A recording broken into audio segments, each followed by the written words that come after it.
Hey guys, my name is Matsumo, and welcome to our episode of Sunday Mailbox. This is a video series where you, the viewer, can submit your gaming-related questions, and then I will give my humble opinion on them. To get the formalities out of the way real quick, if you would like to submit your own question for an upcoming episode, you can do so by leaving a comment down below, or by sending me a Facebook and Twitter message. The first question for today comes from Robert, and it is, what is your opinion on the new change to casual matchmaking in Rainbow Six Siege? Do you think it's good or bad? Well, I can't speak from personal experience because I haven't played casual in a while, but it's my understanding based off of what people have told me is that there's now a more restrictive matchmaking when you do play in casual. Before this, that wasn't actually the case. You could be brand new to Rainbow Six Siege or a veteran diamond player, everything in between, and it would just kind of throw and clump you all together into a casual match. Now, the upside of this is that games were found fairly quickly. If you had the entire player base of Siege to choose from, pick 10 people really quickly, get them into a game, and get that match started. The downside of it, of course, is that if you're brand spanking new, it sucks to be fighting people that are gold or anything. Like, if you're brand new, you have no idea what's going on, and to fight people that have even been here for a couple of months is going to be a turnoff. And so what's great about this new supposed system is that it's going to try to pair you with people that are around your same skill. If you're gold, it's going to try to find you people that are also gold as well. This game is growing every single day. Every time a new DLC releases, more people are jumping onto the bandwagon. They're getting to experience what Siege is all about.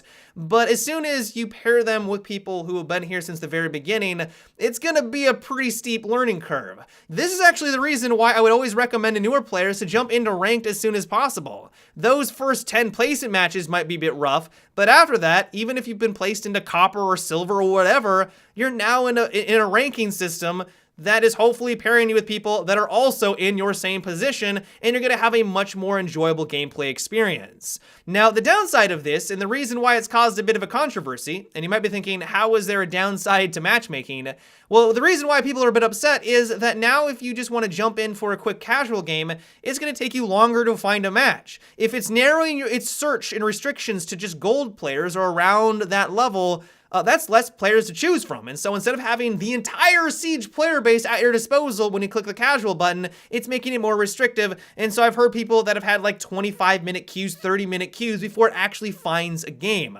And so that is kind of a big letdown. The other thing that people are bringing up is that let's say you want to try out a new operator. You've never played as Echo in ranked, you don't want to lose your rank because you're not comfortable with that operator yet, and so you try him out in casual. Well, now you're fighting people that are around your same skill level still, and so you're not able to just kind of mess around with this new operator or try out different strategies. And so all in all, while I'm a bit torn on it, I think in the long term, this is going to be a good thing for Rainbow Six Siege. While I do think that the casual matchmaking should be a bit looser than the ranking system, I think that it should try to find people faster so that people aren't waiting in queue for so long. I think it will be a good thing to try to pair people that are around the same skill level. Like, I don't think in the long term that is going to be a bad thing, especially when this game continues to grow with more and more new players. The next question comes from Scott, and it is, what do you think about an operator in Rainbow Six Siege that can put bars on windows where you can shoot in and out, but you can't jump in and out of the window, can't be taken down by defense, and the only way to get rid of it is with Thermite and Hibana? Now, that is an operator that has the potential to actually change things up a bit. There are some objectives in Siege which can feel almost impossible to defend on defense simply because there's too many access routes onto said objective. There's a lot of windows, you got the doors to cover, and so if you had an operator that could lock down those windows, yes, they could shoot on through. It's not like they're completely immune. You can't watch out or can't just ignore that flanking route, but they can't jump on through without an Hibana or a Thermite. That could be enough to make some of these objectives viable.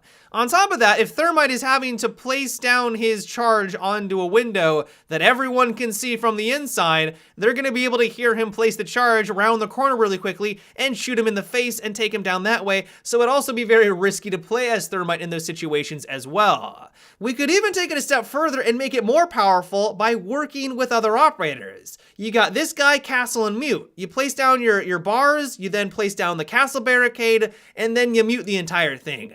You just made it very difficult for offense to get through that window. And while it might sound really good, it's only that one window, and you could probably only do that to a couple of windows. And so that way, you're using 3 operators to lock it down, but at least you're able to lock down that access route and really change the way that offense is going to have to approach that objective. That could actually finally make certain objectives viable on defense, which could be really cool. At the end of the day, though, it's difficult to tell how impactful this guy would actually be. He sounds really cool on paper. I love the idea of working and cooperating with other operators to make it more powerful. That's one of my favorite aspects about Siege. But he also does sound pretty selective. He would only probably be useful on a couple of maps, on a couple of objectives, and that may not be enough to add him into the game. The next question comes from Ryan, and it is, what do you think of Rainbow making an update to where when you drone, you can ID an enemy by scanning their gadget like Jaeger's ADS? That is not a bad idea. There's been a lot of situations where I've just stared at the enemy for a good 10 seconds and it doesn't identify who they are. And while you can just simply make the call out to your team, oh, they've got a Rook, oh, they've got a Frost, it's a lot easier just to see at the top of the scoreboard, hey, we know they have a Frost, everyone on our team knows they have a Frost because we identified them. And so to go through the entire room and to see a Jaeger's gadget, you would assume that you would know that the team has an enemy Jaeger, and your drone would be able to spot that and identify that for your entire team. Even if you had to take the time to quickly scan the gadget like you would do to scan an operator, I feel like that would still be reasonable. What I would really like, though, is just for the drones to be more consistent and reliable at identifying the enemy. I'm sure you guys have had moments where you get into the objective room, you're just staring at 5 guys reinforcing the walls, and it only identifies one of them. Even when you scan them with your drone, it gives you like 100 points for doing so, but it still doesn't give you the points for that identification. It doesn't make a whole lot of sense. And so while, once again, you could just make the call out that they do have a Frost, the entire system, the entire identification system is just to facilitate that teamwork. Not everyone has a microphone. Not everyone is going to notice you make that call out in chat because they're not able to read chat in the middle of a firefight. And so it would just be nice to have less of this restriction. Who knows? Maybe the reason why it is as difficult to identify is just because it's hard to code it into the game. That's a distinct possibility. At the end of the day, though, we are really nitpicking here. Like, we're getting into the nitty-gritty details, but I do think that this would be a good step in the right direction. I don't think it needs to be as difficult as it is. And while I like your idea, I think in just the grand scheme of things, it shouldn't be this hard to identify the enemy operators. The next question comes from Aaron, and it is, how different do you think the game would be if they stopped nerfing the operators? Every new set of operators gets nerfed because they outclass previous ones. If all of them had been left alone, they would all be equal now. Instead, we have guns with super recoil, or in Blackbeard's case, an operator without a purpose.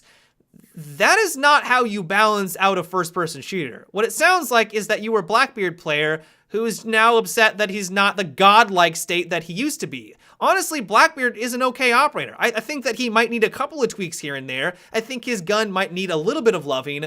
But before this, he was honestly the best operator to have on offense. He had a 100% pick rate back in the day. He was a god. He was terrifying on offense. And honestly, he needed to get a kick to the face. Like, he was blatantly overpowered. Ever since then, in my opinion, there has not even been an operator that has been that powerful. And so with even in your weird way of trying to balance out the game, I still think that he would need to get nerfs. On top of that, this would be a huge slap in the face to all the players that don't have the DLC operators. If all you could buy was the base game and you don't have enough time to grind out any of the new ones, you're going to be a massive disadvantage, at least the way that you described it. If you play as Bandit, or you play as Mute, or Thermite, those should all be viable. They should all be strong and they should be well balanced. If every DLC they introduced another overpowered operator, eventually all the old ones are going to get phased out, and that also doesn't sit well with me. And so, no, that's just not how you balance out a video game. They need to be well balanced at release, and if something needs to get toned down, it needs to get toned down.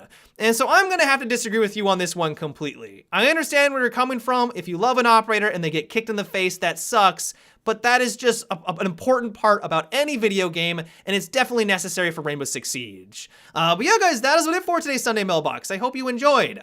Let me know what you thought about what we discussed in today's video. Do you like the idea of having an operator that can bar up windows? Do you think that's a horrible idea? Let me know down below in the comments. As always, if you would like to submit your own question for an upcoming episode, you can also leave a comment down below or by sending me a Facebook and Twitter message. But until tomorrow, guys, have a good one and take it easy.